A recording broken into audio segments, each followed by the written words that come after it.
দিল্লির নজরে এবার তারেকের ভারত সফর। শেখ হাসিনাকে ঘিরে নানা আলোচনার মধ্যেই কেন গুরুত্বপূর্ণ হয়ে উঠেছে এই সফর? তারেকের সফর ঘিরে দিল্লির পরিকল্পনায় বা বিস্তারিত থাকছে আজকের প্রতিবেদনে। ছাত্র জনতার অভ্যুত্থানে ভারতে পালিয়ে যাওয়া ক্ষমতাচ্যুত শেখ হাসিনার প্রত্যর্পণের বিষয়টি নিয়ে আপাতত আটকে না থেকে তারেক রহমানকে ভারত সফরের আমন্ত্রণ গ্রহণের আহ্বান জানিয়েছে নয়াদিল্লি। আগামী সেপ্টেম্বরের প্রথম সপ্তাহে ব্রিক্সের বৈঠক হওয়ার আগেই ভারতের আমন্ত্রণের ঢাকা ইতিবাচক সাড়া দিক, এমনটাই চাইছে ভারত। দেশ জুড়ে তীব্র আকার ধারণ করেছে বিদ্যুতের লোডশেডিং। প্রচন্ড গরমের মধ্যে ঘন্টার পর ঘন্টা বিদ্যুৎ না থাকায় চরম দুর্ভোগে পড়েছেন সাধারণ মানুষ। কোথাও 5 থেকে 6 ঘন্টা, আবার কোথাও 14 থেকে 16 ঘন্টা পর্যন্ত বিদ্যুৎ থাকছে না। এতে ব্যাহত হচ্ছে ব্যবসা বাণিজ্য, শিল্প কারখানা, কৃষিকাজ ও শিক্ষার্থীদের পড়াশোনা।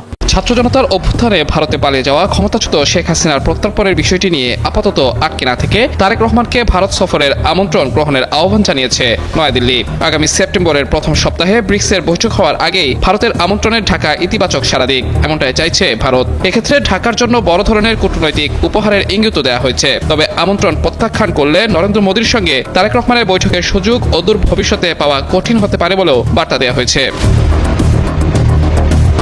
কূটনৈতিক সূত্রের তথ্য মতে বাংলাদেশের নতুন সরকারের সঙ্গে সম্পর্ককে নতুন বাস্তবতায় এগিয়ে নেওয়ার সুযোগ তৈরি করতে চায় নয়াদিল্লি। এই কারণে তারেক রহমানের ভারত সফরকে বিশেষ গুরুত্ব দেওয়া হচ্ছে। গত 5 মাস আগে ভারতের পক্ষ থেকে তারেক রহমানকে ভারত সফরের আমন্ত্রণ পাঠানো হয়েছিল, কিন্তু এখনও সেই আমন্ত্রণে আনুষ্ঠানিকভাবে সাড়া দেয়নি ঢাকা। কূটনৈতিক মহলের মতে তারেক রহমানের ভারত সফর হলে শুধু সৌজন্য সাক্ষাৎ নয়, দুই দেশের সম্পর্কের বেশ কিছু গুরুত্বপূর্ণ বিষয় নিয়ে আলোচনা হতে পারে।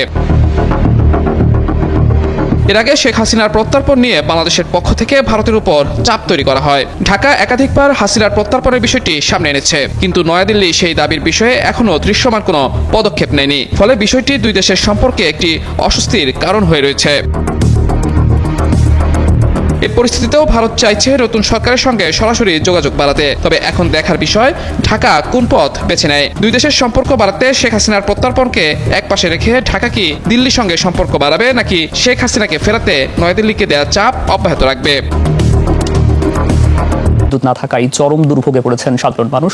কোথাও 5 থেকে 6 ঘন্টা, আবার কোথাও 14 থেকে 16 ঘন্টা পর্যন্ত বিদ্যুৎ থাকছে না। এতে ব্যাহত হচ্ছে ব্যবসা বাণিজ্য, শিল্প কারখানা, কৃষিকাজ ও শিক্ষার্থীদের পড়াশোনা। প্রতিনিধিদের তথ্য ভিডিওতে আরো জানাচ্ছেন।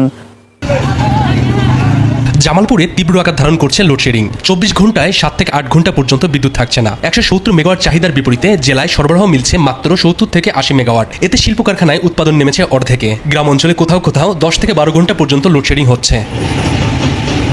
ময়মনসিংহ শহরেও 5 থেকে 6 ঘন্টা বিদ্যুৎ না থাকার অভিযোগ ব্যবসায়ী ও নাগরিকদের। এতে লোকসানে পড়ার পাশাপাশি অসহনীয় গরমে অসুস্থ হয়ে পড়ছেন অনেকে। সবচেয়ে ভয়াবহ পরিস্থিতি পাবনায়। জেলার বিভিন্ন এলাকায় 24 ঘন্টার মধ্যে 14 থেকে 16 ঘন্টায় বিদ্যুৎ থাকছে না। এতে দোকানপাট, অফিস, আদালত ও ব্যাংকিং কার্যক্রমে দেখা দিয়েছে স্থবিরতা। টাঙ্গাইলেও চাহিদার তুলনায় বিদ্যুতের ঘাটতি ব্যাপক। জেলার প্রায় 370 মেগাওয়াট চাহিদার বিপরীতে সরবরাহ মিলছে 223 মেগাওয়াট। ফলে দফায় দফায় লোডশেডিংয়ে ব্যাহত হচ্ছে মিল ইন্ডাস্ট্রি, তাঁত ও ক্ষুদ্র শিল্পের উৎপাদন। অন্যদিকে সিরাজগঞ্জের লোডশেডিংয়ের সবচেয়ে বড় প্রভাব পড়ছে ঐতিহ্যবাহী তাঁত শিল্পে। জেলার 4,05,000 তাঁতের প্রায় 14,849টি কারখানায় উৎপাদন ব্যাহত হচ্ছে। শাড়ি, লুঙ্গি উৎপাদন নেমে এসেছে অর্ধেকেরও কমে। এতে আয় কমেছে শ্রমিক ও তাঁত মালিকদের। তীব্র গরমের মধ্যে ঘন ঘন লোডশেডিংয়ে দুর্ভোগ বাড়ছে জনজীবনে। পাশাপাশি উৎপাদন ও ব্যবসা বাণিজ্যে দেখা দিয়েছে বড় ধরনের ক্ষতির আশঙ্কা। দর্শক, চাঞ্চল্যকর সব সংবাদ দেখতে আমাদের খুলনা চ্যানেলটা সাবস্ক্রাইব করে বেল বাটনটি অন করে পাশে থাকুন।